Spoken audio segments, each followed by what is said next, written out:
नमस्कार दोस्तों, आपका स्वागत है आपके अपने चैनल स्टडी वाइन्स ऑफिशियल पर। तो आज की इस वीडियो में हम हिस्ट्री का 4th टॉपिक जैन धर्म के बारे में पढ़ेंगे। इससे पहले मैंने प्रागैतिहासिक काल, सिंधु सभ्यता और वैदिक सभ्यता को कवर कर दिया है। अगर आपने वो वीडियो नहीं देखी तो हिस्ट्री की प्लेलिस्ट में जाकर ज़रूर देख लेना। आज हम चौथे टॉपिक जैन धर्म के बारे में पढ़ेंगे।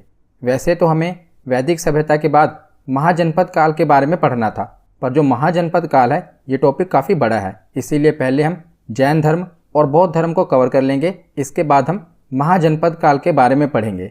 तो आज की इस वीडियो में हम जैन धर्म से रिलेटेड जो भी इम्पोर्टेंट पॉइंट हैं सबको कवर करेंगे और लास्ट में प्रीवियस ईयर क्वेश्चन को भी कवर करेंगे। इसीलिए पहले आप वीडियो को एंड तक देखें और लास्ट में प्रीवियस ईयर क्वेश्चन ज़रूर अटेम्प्ट करें। तो चलिए बिना देरी किए हुए वीडियो को शुरू करते हैं। तो चलिए वीडियो की शुरुआत करते हैं और जैन धर्म के बारे में पढ़ना शुरू करते हैं। तो जैन धर्म के संस्थापक एवं प्रथम तीर्थंकर कौन थे? ऋषभदेव थे। तो इन्हें जैन धर्म का प्रथम तीर्थंकर और संस्थापक माना जाता है, ऋषभदेव को। तो तीर्थंकर का मतलब क्या होता है? तो जो स्वयं तप के माध्यम से आत्मज्ञान प्राप्त करते हैं और जो संसार रूपी सागर से पार लगाने वाले तीर्थ की रचना करते हैं, उन्हें तीर्थंकर कहा जाता है। तो जैन धर्म में 24 तीर्थंकर हुए हैं। उनमें से जो सबसे पहले तीर्थंकर हैं इनका नाम ऋषभदेव है। तो जैन धर्म में कितने तीर्थंकर हुए हैं?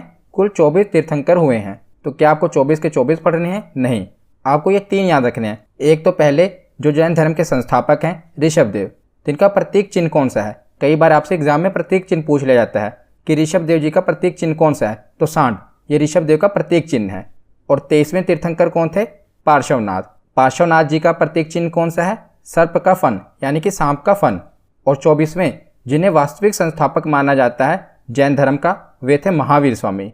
और इनका प्रतीक चिन्ह कौन सा है? शेर। तो देखिए कुल 24 तीर्थंकर हैं जैन धर्म में। हमें 3 याद रखने हैं, एक पहले, 23वें और 24वें। ये 3 आपको याद होने चाहिए और यही 3 एग्जाम में पूछे भी जाते हैं। पहले थे ऋषभदेव, 23वें हैं पार्श्वनाथ और 24वें हैं महावीर स्वामी। तो जो 23वें तीर्थंकर थे जैन धर्म के, ये पार्श्वनाथ थे और इन्होंने झारखंड के सम्मेय शिखर पर इन्हें ज्ञान की प्राप्ति हुई थी। कहाँ पर? झारखंड के सम्मेय शिखर पर। तो ये आपसे एग्जाम में पूछा गया है कि पार्श्वनाथ जी को कहाँ पर ज्ञान की प्राप्ति हुई थी? तो झारखंड में सम्मेय शिखर पर इन्हें ज्ञान की प्राप्ति हुई थी। और ज्ञान की प्राप्ति के बाद पार्श्वनाथ जी ने 4 नियम बताए थे, जिसे चतुरायन धर्म कहा जाता है। तो ये कौन कौन से नियम थे? पहला, हिंसा न करना। दूसरा, सदा सत्य बोलना। तीसरा, चोरी न करना। और चौथा, संपत्ति न रखना। तो ये चारों नियम बहुत ही इंपॉर्टेंट हैं, जो कि चतुरायन धर्म कहा गया, जिसे पार्श्वनाथ जी ने ज्ञान प्राप्ति के बाद दिया था। हिंसा न करना, सदा सत्य बोलना, चोरी न करना और संपत्ति न रखना। तो 23वें तीर्थंकर के बाद जो अगले तीर्थंकर हुए महावीर स्वामी, जैसा कि हमने पीछे पढ़ा। तो ये ऐसा नहीं है कि जैसे ही 23वें तीर्थंकर खत्म हुए तो तुरंत 24वें तीर्थंकर बना दिए गए, नहीं। पार्श्वनाथ के बाद जब अगले तीर्थंकर बने ना महावीर स्वामी, तो वो 250 वर्ष बाद बने थे। यानी कि जो पार्श्वनाथ जी हैं ये महावीर स्वामी से लगभग 250 वर्ष पहले हुए थे। तो 250 वर्ष बाद महावीर स्वामी जैन धर्म के 24वें तीर्थंकर बने। बहुत फासला इनमें। अगर हम ऋषभदेव जी से देखें, जो कि जैन धर्म के पहले संस्थापक थे, और महावीर स्वामी, इनमें कई हजार सालों का फर्क है। मतलब कि बहुत से वर्षों का फर्क है इनमें। अगर हम 23वें तीर्थंकर में ही देख लें तो 23वें तीर्थंकर के बाद जो 24वें तीर्थंकर बने, इनमें लगभग 250 वर्ष का फासला था। तो ऐसा नहीं है कि 23वें तीर्थंकर जब खत्म हुए तो 24वें तीर्थंकर बना दिए गए। ये मैंने इसलिए आपको बताया है। तो 23वें तीर्थंकर कौन थे? ये पार्श्वनाथ जी थे। उसके बाद आते हैं 24वें तीर्थंकर महावीर स्वामी पर। तो यही सबसे इंपॉर्टेंट है, महावीर स्वामी। तो ये जैन धर्म के 24वें और अंतिम तीर्थंकर महावीर स्वामी जी हैं और इन्हें ही जैन धर्म का वास्तविक संस्थापक कहा जाता है। तो ये जैन धर्म के वास्तविक संस्थापक किसे कहा जाता है? महावीर स्वामी को। अगर आपसे पूछा जाए कि जैन धर्म के संस्थापक कौन हैं, तो वो ऋषभदेव हैं। अगर आपसे ये पूछा जाए कि जैन धर्म के वास्तविक संस्थापक कौन हैं, तो वास्तविक संस्थापक कहलाए महावीर स्वामी जी। तो पहले इनके सांसारिक जीवन के बारे में पढ़ लेते हैं। तो महावीर स्वामी जी का जन्म 540 ईसा पूर्व में कुंडग्राम, जो कि वैशाली में है, वहाँ पर हुआ था। तो देखिए कई जगह पर आप पढ़ोगे कि जो महावीर स्वामी जी का जन्म हुआ है ये 599 ईसा पूर्व हुआ है। तो कुछ धार्मिक किताबों में महावीर स्वामी जी का जन्म 599 ईसा पूर्व लिखा हुआ है, पर जो इतिहासकार हैं इतिहासकारों का मानना है कि महावीर स्वामी जी का जन्म 540 ईसा पूर्व हुआ था। तो जो इतिहासकारों का मानना है और जो एनसीईआरटी में लिखा है हम तो वही पढ़ेंगे, क्योंकि अगर एग्जाम में आएगा तो 540 ईसा पूर्व ही आएगा, क्योंकि इतिहासकारों का मानना है कि जो महावीर स्वामी जी का जन्म हुआ था ये 540 ईसा पूर्व में कुंडग्राम में हुआ था। तो महावीर स्वामी जी के पिता का नाम क्या था? सिद्धार्थ। तो जो सिद्धार्थ थे यानी कि महावीर स्वामी जी के पिता थे, ये कुंडग्राम के ज्ञात्रिक वंश के राजा थे। कौन से वंश के राजा थे? ज्ञात्रिक वंश के राजा थे। महावीर स्वामी जी की माता का नाम था त्रिशला, इनके बड़े भाई थे उनका नाम था नंदीवर्धन, और महावीर स्वामी जी की पत्नी का नाम था यशोदा। याद रखिएगा क्या नाम था? यशोदा। इनकी एक पुत्री हुई, पुत्री का नाम था प्रियदर्शनी, और इनका जो दामाद है यानी कि इनकी पुत्री का जो पति है उसका नाम था जमाली। तो ये आपको याद होना चाहिए, क्योंकि सीधा ही वन लाइनर पूछा जाएगा कि महावीर स्वामी के पिता का नाम क्या था, पत्नी का नाम क्या था, तो याद होना चाहिए। एक बार रिवीजन कर लेते हैं। पिता का नाम था सिद्धार्थ, माता का नाम था त्रिशला, भाई का नाम था नंदीवर्धन, पत्नी का नाम था यशोदा, पुत्री का नाम था प्रियदर्शनी, और दामाद का नाम था जमाली। और जो महावीर स्वामी थे इनके बचपन का नाम क्या था? तो इनके बचपन का नाम था वर्धमान। क्या नाम था? वर्धमान। ये भी एग्जाम में पूछा गया है कि महावीर स्वामी के बचपन का नाम क्या था। जब इनको ज्ञान की प्राप्ति हुई थी ना, आत्मज्ञान की प्राप्ति हुई थी, उसके बाद इनका नाम महावीर पड़ा था। उससे पहले इन्हें वर्धमान इनका नाम था। जब इन्हें ज्ञान की प्राप्ति हो गई तो इन्हें महावीर कहा जाने लगा। पहले इनका नाम था वर्धमान, तो बचपन का नाम क्या था? वर्धमान। तो सांसारिक जीवन हमने पढ़ लिया। अब हम आते हैं महावीर स्वामी के आध्यात्मिक जीवन पर। तो महावीर स्वामी ने 30 वर्ष की उम्र में माता पिता की मृत्यु के पश्चात अपने बड़े भाई नंदीवर्धन से अनुमति लेकर संन्यास जीवन को स्वीकारा था। इन्होंने अपने बड़े भाई नंदीवर्धन से आज्ञा ली और संन्यास जीवन को स्वीकार लिया। और 12 वर्षों की कठिन तपस्या के बाद महावीर स्वामी जी को ऋजुपालिका नदी के तट पर और साल वृक्ष के नीचे तपस्या करने के बाद ज्ञान की प्राप्ति हुई। और जो ये ज्ञान की प्राप्ति हुई इसे कैवल्य कहा गया। तो जैन धर्म में जो ज्ञान की प्राप्ति होती है उसे क्या कहा जाता है? कैवल्य कहा जाता है। याद रखिएगा। तो इसकी एक एक लाइन इंपॉर्टेंट है। 12 वर्षों की कठिन तपस्या के बाद महावीर स्वामी जी को ज्ञान की प्राप्ति हुई थी और ऋजुपालिका नदी के तट पर। नदी आपसे पूछी जाएगी कौन सी है? ऋजुपालिका नदी। और अगर वृक्ष पूछा जाए तो वृक्ष कौन सा है? साल वृक्ष। ऋजुपालिका नदी के तट पर और साल वृक्ष के नीचे महावीर स्वामी जी को ज्ञान की यानी कि कैवल्य की प्राप्ति हुई। और जब इन्हें ज्ञान की प्राप्ति हुई तो इसी समय से महावीर स्वामी को अरहत यानी कि पूज्य, निर्ग्रंथ यानी कि बंधनहीन, और जिन यानी कि विजेता कहलाए। और महावीर स्वामी जी के अनुयायी जैन कहलाए। तो महावीर स्वामी जी ने जो अपने उपदेश दिए उसके बाद वो सभी प्राकृत भाषा में दिए। कौन सी भाषा में दिए?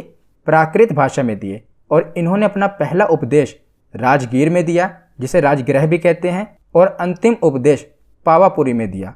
और जो महावीर स्वामी का प्रथम भिक्षु बने उनका दामाद हमने पीछे पढ़ा था जमाली, उनके दामाद के बारे में।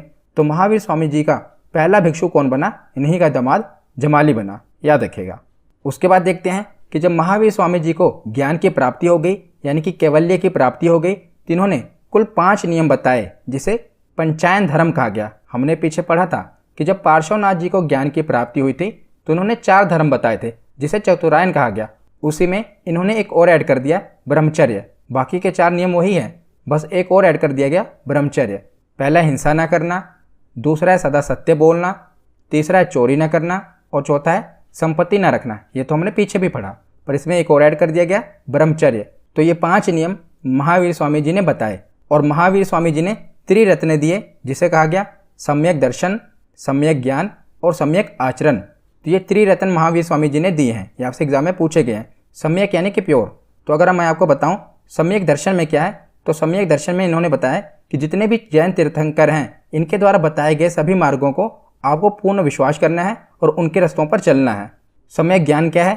तो जैन सिद्धांतों का पूर्ण ज्ञान ही सम्यक ज्ञान कहलाता है।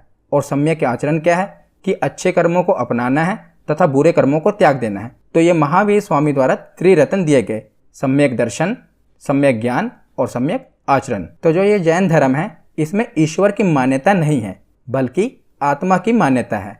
इसीलिए महावीर स्वामी ने मूर्ति पूजा और कर्म कांड का विरोध किया। महावीर स्वामी ने पुनर्जन्म को माना है और पुनर्जन्म का सबसे बड़ा कारण आत्मा को माना है। याद रखिएगा। तो इसी के बाद 72 वर्ष की आयु में महावीर स्वामी जी की मृत्यु, जिसे निर्वाण कहा गया, 468 ईसा पूर्व बिहार राज्य के पावापुरी में हो गई। कहाँ पर? पावापुरी में इनकी मृत्यु हुई है, जिसे निर्वाण कहा गया 468 ईसा पूर्व। तो महावीर स्वामी जी के निर्वाण के बाद इनके दो प्रमुख अनुयायी हुए, एक स्थूलभद्र और दूसरे भद्रबाहु। तो जिन्होंने स्थूलभद्र से शिक्षा ग्रहण की उनके अनुयायी कहलाए श्वेतांबर, और भद्रबाहु से जिन्होंने शिक्षा ग्रहण की उनके अनुयायी कहलाए दिगंबर। तो श्वेतांबर यानी कि इन्होंने श्वेत वस्त्र धारण किया, तो श्वेत वस्त्र धारण करने वाले श्वेतांबर कहलाए, और दिगंबर यानी कि नग्न रहते हैं तो नग्न रहने वाले दिगंबर कहलाए। तो जो स्थूलभद्र के अनुयायी हैं ये श्वेतांबर हैं, और भद्रबाहु के अनुयायी हैं ये दिगंबर हैं। इनके बीच में जो डिफरेंस है अभी मैं आगे आपको बताऊंगा। बस अभी आप इतना जान लीजिए कि महावीर स्वामी जी के निर्वाण के बाद उनके दो प्रमुख अनुयायी थे, स्थूलभद्र और भद्रबाहु। जो इनके आगे शिष्य हुए, एक के श्वेतांबर कहलाए और दूसरे के दिगंबर कहलाए। तो आगे देखते हैं। तो अभी हमने पीछे पढ़ा स्थूलभद्र और भद्रबाहु के बारे में। तो स्थूलभद्र और भद्रबाहु ये दोनों ही मगध महाजनपद में आगे अपना प्रचार प्रसार कर रहे थे जैन धर्म के बारे में। तो महाजनपद वाली वीडियो में हम महाजनपदों के बारे में पढ़ेंगे। अभी आप बस इतना जान लीजिए कि मगध महाजनपद में ये दोनों अपना आगे प्रचार प्रसार कर रहे थे। पर क्या हुआ कि मौर्य काल में 12 वर्ष का भीषण अकाल पड़ा, जिसके कारण क्या हुआ कि जो भद्रबाहु हैं ये अपने अनुयायियों के साथ दक्षिण भारत के कर्नाटक चले गए। जो स्थूलभद्र हैं वो वहीं पर रुक गए, पर जो भद्रबाहु हैं ये अपने अनुयायियों के साथ दक्षिण भारत में कर्नाटक चले गए। और उन्हीं के साथ जो मौर्य साम्राज्य के राजा थे चंद्रगुप्त मौर्य, ये भी भद्रबाहु के साथ आ गए, क्योंकि जो चंद्रगुप्त मौर्य हैं इन्होंने भी जैन धर्म अपना लिया था और भद्रबाहु के शिष्य बन गए थे। तो चंद्रगुप्त मौर्य भी इन्हीं के साथ आ गए और इन्होंने कर्नाटक के श्रवणबेलगोला में संलेखना विधि के द्वारा अपने प्राण त्याग दिए। किसने प्राण त्याग दिए? चंद्रगुप्त मौर्य ने। चंद्रगुप्त मौर्य ने संलेखना विधि के द्वारा कर्नाटक में ही अपने प्राण त्याग दिए। तो ये आपसे पूछा जाता है कि किस सम्राट ने संलेखना विधि द्वारा अपने प्राण त्याग दिए? तो चंद्रगुप्त मौर्य ने। तो ये संलेखना क्या है? तो संलेखना एक तपस्या है। संलेखना विधि जैन धर्म में मुक्ति पाने की एक विधि है, जिसमें क्या किया जाता है? बहुत ही कठोर तपस्या है। इसमें अन्न और जल को त्याग दिया जाता है और अपने शरीर को कष्ट देकर खत्म कर दिया जाता है। तो यह संलेखना विधि, और इसी विधि के द्वारा चंद्रगुप्त मौर्य ने कर्नाटक के श्रवणबेलगोला में अपने प्राणों को त्याग दिया। तो उसके बाद जैन धर्म के प्रचार के लिए 2 जैन संगीतियाँ बनी, क्योंकि अब महावीर स्वामी जी का निर्वाण हो चुका है और जो जैन धर्म में आगे भी देखा गया कि बहुत सी फूट पड़ गई, जिसके कारण क्या हुआ कि सभी को मिलाने के लिए तो ये समझ लीजिए कि एक कॉन्फ्रेंस टाइप मीटिंग हुई, जिसमें प्रथम जो संगीति हुई ये 300 ईसा पूर्व में हुई। और कहाँ पर? पाटलिपुत्र, जो कि आज का पटना है। यहाँ पर प्रथम मीटिंग हुई, जो कि किसके अध्यक्षता में हुई? तो स्थूलभद्र के अध्यक्षता में हुई। और जो दूसरी जैन संगीति है ये 6ठी शताब्दी, अगर हम एग्जैक्ट बोलें तो 512 ईस्वी में वल्लभी, जो कि गुजरात में है, वल्लभी में हुई। और यह किसकी अध्यक्षता में हुई? तो क्षमा श्रवण के अध्यक्षता में हुई। पहली मीटिंग कब हुई थी? 300 ईसा पूर्व, और दूसरी 6ठी शताब्दी में। यानी कि अगर हम 6ठी शताब्दी देखें तो लगभग 900 वर्षों का टाइम लग गया। इसीलिए जो जैन धर्म का प्रचार प्रसार था इतना नहीं हो पाया। देख ही रहे हैं आपकी पहली जो संगति हुई ये 300 ईसा पूर्व हुई थी, और दूसरी 6ठी शताब्दी में। अगर हम 6ठी शताब्दी माने 300 ईसा पूर्व तो 300 पीछे वो हो गया, 600 यहाँ पर, 900 वर्ष लग गए दूसरी जैन संगति होने में। इसीलिए जैन धर्म का इतना प्रचार प्रसार नहीं हो पाया। और जैन धर्म के कुछ राजाओं की बात करें तो कौन कौन से राजा हैं? एक है उदयन, वंद राजा, चंद्रगुप्त मौर्य, हमने पीछे पढ़ा ही अभी कि इन्होंने संलेखना विधि द्वारा अपने प्राण त्याग दिए, तो इन्होंने भी जैन धर्म को अपना लिया था। तो ये भी चंद्रगुप्त मौर्य भी थे जैन धर्म के। कलिंग नरेश खारवेल, राष्ट्रकूट राजा अमोघवर्ष और चंदेल शासक, ये कुछ प्रमुख अनुयायी हैं जो कि जैन धर्म के प्रमुख राजा हैं, इसलिए इंपॉर्टेंट है, याद रखिएगा। तो आगे अब हम श्वेतांबर और दिगंबर में अंतर देख लेते हैं। तो श्वेतांबर देखते हैं तो इसे स्थूलभद्र ने प्रारंभ किया और दिगंबर को इसे भद्रबाहु ने प्रारंभ किया। पहला पॉइंट तो ये हो गया। दूसरा, जो श्वेतांबर हैं ये सफ़ेद वस्त्र पहनते हैं और जो दिगंबर हैं ये निर्वस्त्र रहते हैं, यानी कि कोई भी वस्त्र नहीं पहनते। तीसरा पॉइंट, जो श्वेतांबर हैं वो कहते हैं कि महिलाओं को मोक्ष मिल सकता है, पर जो दिगंबर हैं वो कहते हैं कि महिलाओं को मोक्ष नहीं मिल सकता। उनका ये मानना है कि जो महिलाएं हैं ये निर्वाण को प्राप्ति नहीं कर सकती, पहले इनको अच्छे कर्म करने पड़ेंगे, तो अगले जन्म में ये पुरुष बनेंगी, तो पुरुष बनने के बाद इनको निर्वाण मिलेगा। तो दिगंबर का मानना है कि महिलाओं को मोक्ष नहीं मिल सकता। अगर उन्हें मोक्ष की प्राप्ति करनी है तो अच्छे कर्म करने पड़ेंगे, उसके बाद उन्हें पुरुष की योनि मिलेगी। तो जब पुरुष की योनि मिलेगी उसमें वो अच्छे कर्म करेंगे, तब उनको निर्वाण की प्राप्ति होगी। तो ये दिगंबर का मानना है कि महिलाओं को मोक्ष नहीं मिल सकता, और श्वेतांबर के अनुसार महिलाओं को भी मोक्ष मिल सकता है। चौथा पॉइंट है, श्वेतांबर का मानना है कि जो 19वें तीर्थंकर हुए जैन धर्म के मल्लीनाथ, वो एक महिला थी। पर जो दिगंबर हैं उनका मानना है कि जो 19वें तीर्थंकर थे मल्लीनाथ, वो पुरुष थे, क्योंकि इनका तो मानना है ना कि महिलाओं को मोक्ष ही नहीं मिल सकता, तो जो इनके तीर्थंकर हुए हैं वो कैसे महिला हो सकती हैं। तो इनका कहना है कि वो महिला नहीं थी, वो पुरुष थे। पर जो श्वेतांबर हैं उनका मानना है कि वो एक महिला थी। इनमें ये भी विवाद है, इसलिए याद रखना। उसके बाद 5वां पॉइंट है, श्वेतांबर के अनुसार जो महावीर स्वामी थे वो विवाहित थे, पर दिगंबर मानते हैं कि महावीर स्वामी विवाहित नहीं थे। यह भी बहुत बड़ा मतभेद है कि महावीर स्वामी विवाहित थे, श्वेतांबर का मानना है, पर दिगंबर कहते हैं कि महावीर स्वामी विवाहित नहीं थे। तो ये कुछ अंतर हैं जो कि श्वेतांबर और दिगंबर में है, मैंने आपको बताए। उसके बाद आगे चलते हैं, तो आगे देखते हैं जैन साहित्य। तो जैन साहित्य किसी एक काल की रचना नहीं है, इसका संकलन भिन्न भिन्न कालों में हुआ है। जैसा कि हमने पढ़ा कि ऋषभ देव से लेकर महावीर स्वामी तक कई वर्षों का फर्क है, तो ये किसी एक काल की रचना नहीं है। और जैन साहित्य को आगम कहा जाता है, आगम यानी कि सिद्धांत। तो जैन साहित्य कौन कौन से हैं, तो देखिए जैसे हमने वैदिक सभ्यता में देखे थे ना, वेद, उपनिषद, पुराण, उसी प्रकार जैन साहित्य हैं। कौन कौन से? 12 अंग हैं, 12 उपांग हैं, 10 प्रकीर्ण हैं, 6 छेद सूत्र हैं और 4 मंगल सूत्र हैं। ये इनके साहित्य हैं। तो आपसे ऐसा पूछा जा सकता है कि जैन धर्म में कितने अंग हैं या जैन धर्म में कितने छेद सूत्र हैं। तो 12 अंग, 12 उपांग, 10 प्रकीर्ण, 6 छेद सूत्र और 4 मंगल सूत्र, ये जैन धर्म के साहित्य हैं। नंबर आपको याद होने चाहिए। उसके बाद आगे देखते हैं प्रमुख जैन मंदिर। तो मौर्य काल में मथुरा जैन धर्म का प्रमुख केंद्र था। मौर्य काल की बात हो रही है, उस समय मथुरा जैन धर्म का प्रमुख केंद्र था और मथुरा की कला का जो संबंध है ये जैन धर्म से है। दूसरा पॉइंट है कि कर्नाटक के चामुंड शासकों ने श्रवणबेलगोला में विशाल बाहुबली की मूर्ति, जिसे गोमतेश्वर भगवान की मूर्ति कहा जाता है, इसका निर्माण करवाया है। इसका जैन धर्म में बहुत महत्व है। ये मूर्ति का बाहुबली की मूर्ति कहा जाता है। ये कहाँ पर है? तो ये कर्नाटक के श्रवणबेलगोला में है और इसे चामुंड शासकों के द्वारा बनवाया गया था। तीसरा पॉइंट है कि मध्य प्रदेश में चंदेल शासकों ने खजुराहो में जैन मंदिरों का निर्माण भी करवाया है।